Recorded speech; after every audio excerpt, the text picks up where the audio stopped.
Hello, আজকে আমরা class 11-এর একটা টপিক আছে যেটাকে বলা হচ্ছে floral formula and floral diagram. অনেক ছেলেমেয়েদের মধ্যে এই ফ্লোরাল ফর্মুলা আর ডায়াগ্রামকে নিয়ে কনফিউশন থেকে যায়। আজকে আমরা চেষ্টা করব ওই কনফিউশনটাকে ছেলেমেয়েদের মধ্য থেকে যাতে আর কনফিউশন না থাকে সেটাকে দূর করার চেষ্টা করব। আমরা একটা নতুন যে ক্লাস 11-এর সিলেবাস হয়েছে সেই সিলেবাসে একটা ফ্যামিলি বা গোত্র আছে যেটা হচ্ছে সোলানেসি। এই সোলানেসি ফ্যামিলি আমরা আজকে floral formula and floral diagram হচ্ছে কি দেখব। আগে আমরা একটু লিখে নিই যে এই সোলানেসি ফ্যামিলি ফ্লোরাল ফর্মুলাটা কি, সেটা আগে আমরা লিখে নিব।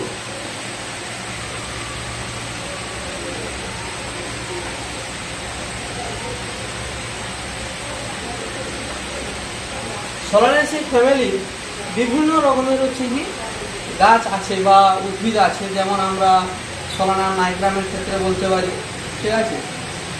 এবার একটা আমরা সোলানেসি ফ্যামিলির ফ্লোরাল ফর্মুলা লিখছি।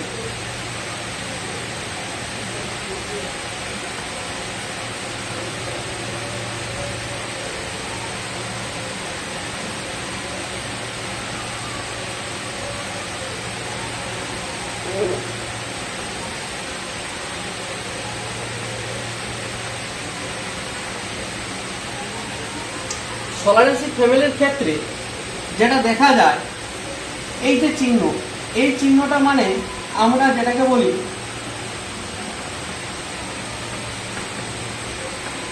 অ্যাক্টিনোমরফিক বা বহু প্রতিসম হচ্ছে কি বলা হয়। এই যে চিহ্নটাকে আমরা বলি উভলিঙ্গ ফুল হিসাবে চিহ্নিতকরণ করি।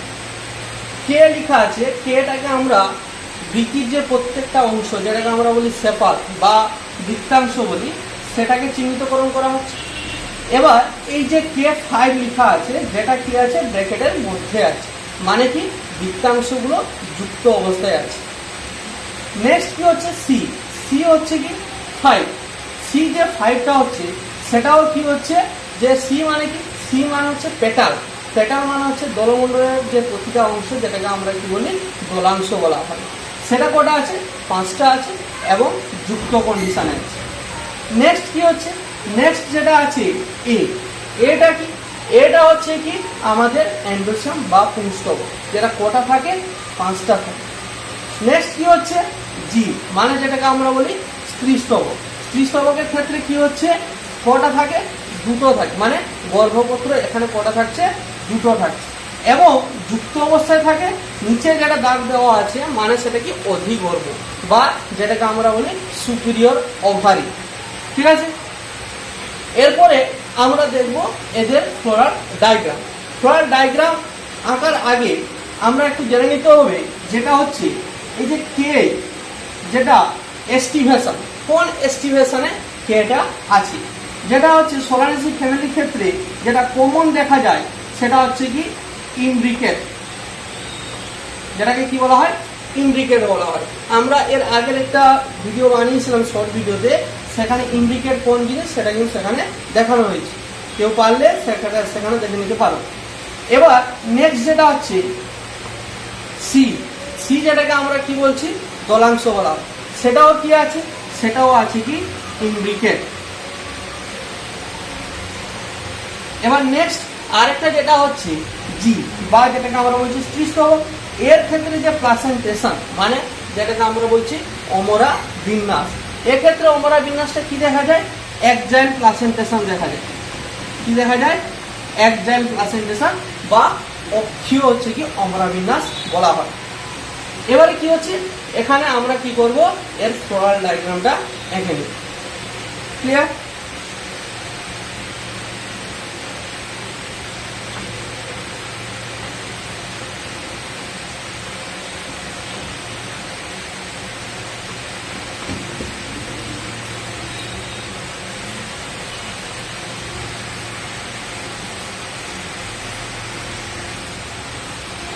ফ্লোরাল ডায়াগ্রামটা আঁকার আগে এখানে আরেকটা জিনিস যেটা হচ্ছে, এই দেখা যাচ্ছে যে সি আর এ এর মাথায় দাগ। এটা মানে কি? এটা মানে হচ্ছে যখন হচ্ছে কি দলাংশ কি হচ্ছে পুংস্তবকের সঙ্গে যুক্ত হয়, তখন সেটাকে কি বলা? তখন সেটাকে বলা হচ্ছে এপিপেটালাস। তখন সেটাকে কি বলা হয়? এপিপেটালাস বলা হয়। ঠিক আছে, এবার আমরা কি করব, আস্তে আস্তে একটা ফ্লোরাল ডায়াগ্রাম হচ্ছে কি এঁকে নেব। ফ্লোরাল ডায়াগ্রামটা আঁকার সময় আমরা প্রথমে কোনটাকে আঁকবো? প্রথমে আঁকবো বৃত্তাংশ, যেটা কোন কন্ডিশন আছে? ইমব্রিকেট হচ্ছে কি কন্ডিশন আছে, সেটা একটু আমরা দেখে নিই।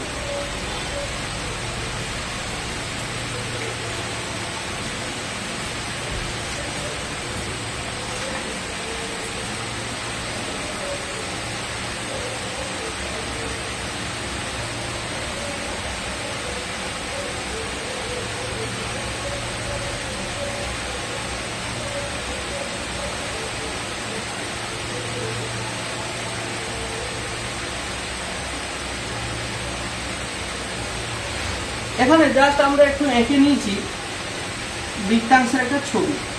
এবার এখানে আমাকে বলা হয়েছিল বৃত্তাংশটা কি হচ্ছে ইমব্রিকেট কন্ডিশনে আছে। ইমব্রিকেট কন্ডিশনে আছে মানে বৃত্তাংশগুলো কি হচ্ছে, একটা বৃত্তাংশের উভয় প্রান্ত বাইরে থাকে আর একটি বৃত্তাংশের উভয় প্রান্ত ভিতরে থাকে, আর যে বাকি যে বৃত্তাংশগুলো থাকছে সেগুলো হচ্ছে টুইস্টেড কন্ডিশনে থাকে। তো এখানে আমরা একটাকে কি করব, পুরো বাইরে নিয়ে নেব দুটো প্রান্ত,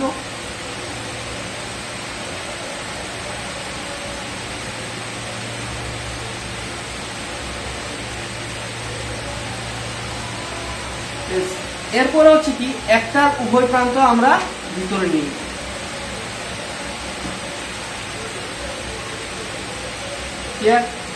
আর বাকিগুলো কি হচ্ছে, একটা ভিতরে থাকবে আর একটা করে হচ্ছে কি বাইরে থাকবে। ঠিক আছে,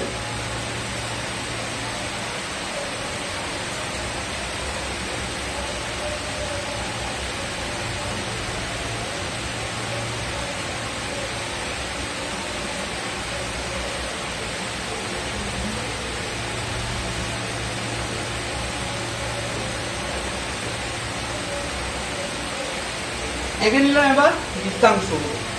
এবার বৃত্তাংশগুলো কি কন্ডিশনে ছিল? ইমব্রিকেট কন্ডিশনে এবং যুক্ত। এবার এটাকে আমরা কি করব, যুক্ত করে নিই।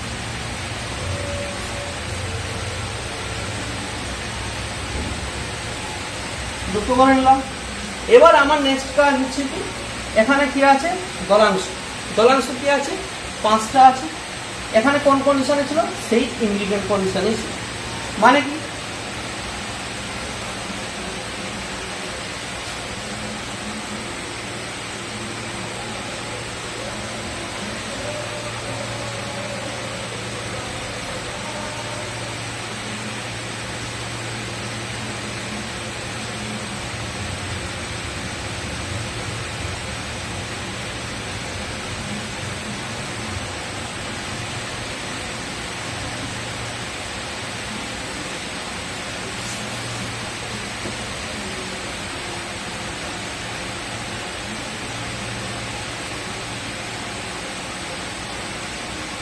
আমরা কি এঁকে নিলাম? দলাংশটা এঁকে নিলাম। এবার এটা কি কন্ডিশনে আছে? যুক্ত কন্ডিশনে। আমরা এটাকে কি করবো, এবার যুক্ত করে দিব। এবার এটাকে কি করব, যুক্ত করে দিব। ঠিক আছে, এবার নেক্সট আমাদের একটু এঁকে নিতে হবে গাইনোসিয়াম বা সৃষ্টবক্র, যেটা কোন কন্ডিশনে আছে? এক্সাইল বা অক্ষীয়। একটু বলে দিই যে অক্ষীয় হচ্ছে কি অমরা বিন্যাসটা কাকে বলে। অক্ষীয় অমরা বিন্যাসের ক্ষেত্রে দেখা যায় এখানে কি হচ্ছে, বহু গর্ভপত্র দেখা যায় এবং বহু প্রকোষ্ঠ বিশিষ্ট হয়ে থাকে। এখানে যেহেতু কটা আছে? দুটো আছে এবং যুক্ত আছে, তাহলে আমরা এখানে কি করবো, দুটো আনবো।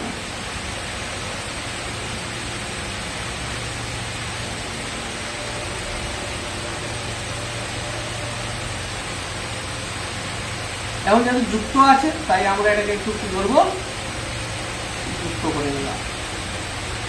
ঠিক আছে, এবার এখানে একটা ছিল কি পুংস্তবক। পুংস্তবকের ক্ষেত্রে কটা আছে? 5টা আছে এবং কার সঙ্গে যুক্ত আছে? আমাদের দলাংশের সঙ্গে যুক্ত আছে।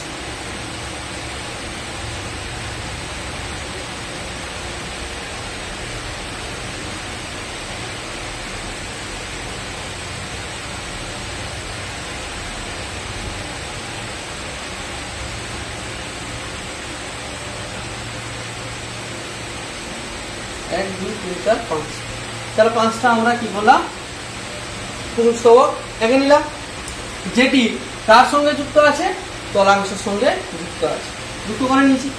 এবার এখানে একটা চিহ্ন দিতে হয়,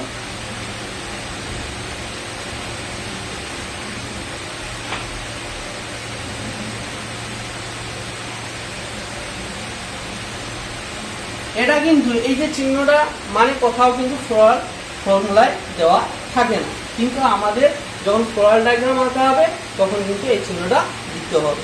এই চিহ্নটার নাম কি, যেটাকে আমরা বলি মাদার অ্যাক্সিস। কি বলা হয়? মাদার অ্যাক্সিস, বা যেটাকে আমরা বলছি কি মাতৃ অক্ষ। যদি ফ্লোরাল ডায়াগ্রাম আঁকার সময় আমরা যদি মাতৃ অক্ষ বা মাদার অ্যাক্সিসটাকে না দিই, তাহলে কিন্তু পুরো ফর্মুলা বা ফ্লোরাল ডায়াগ্রামে আমরা 0 পাবো। সেই জন্য প্রত্যেক স্টুডেন্টকে বলা হচ্ছে যেন ফ্লোরাল ডায়াগ্রাম আঁকার সময় এই মাতৃ অক্ষটা দেয় আর কি। ঠিক আছে? কেন? কারণ হচ্ছে যখন কোনো আমরা ডিম্বাশয় বা আমরা কোনো ডিম্বককে যখন সেকশন করবো বা কোনো ফ্রুটকে সেকশন করি না কেন, তখন কিন্তু আমরা যখন সেকশন করি তার মাঝ বরাবর সেকশন করি। এবারে এই যে ফ্লোরাল ডায়াগ্রামটা আমরা কোথায় দেখলাম? ওই ফ্রুটের যখন সেকশন করলাম তার স্ট্রাকচারে দেখলাম। কিভাবে? কারণ তাকে মাঝ বরাবর কাটা হয়েছে, সেকশন করা হয়েছে। এবার এই মাঝ বরাবর যে এটা সেকশন করা হয়েছে সেটাকে চিহ্নিতকরণ করার জন্য আমাদের কি করা হয় না মাদার অ্যাক্সিসটাকে দিতে হয়। ক্লিয়ার? তাহলে এটা ছিল আজকের হচ্ছে কি টপিক, কি যেটা আরেকবার রিপিট করে দিচ্ছি, যেটা হচ্ছে ফ্যামিলি, সোলানেসি ফ্যামিলির আমরা আজকে একটা দেখিয়েছি। যদি কেউ না বুঝতে পারো তাহলে কি করবে, কমেন্ট বক্সে এসে লিখে দেবে, দিলে কি করা হবে ওইটাকে আবার রিপিট করে বুঝিয়ে দেওয়া হবে। ক্লিয়ার? এই পর্যন্ত আজকে ছিল এই টপিকটা। নেক্সট দিন আমরা নতুন কোনো টপিক নিয়ে পড়াবো। Thank you.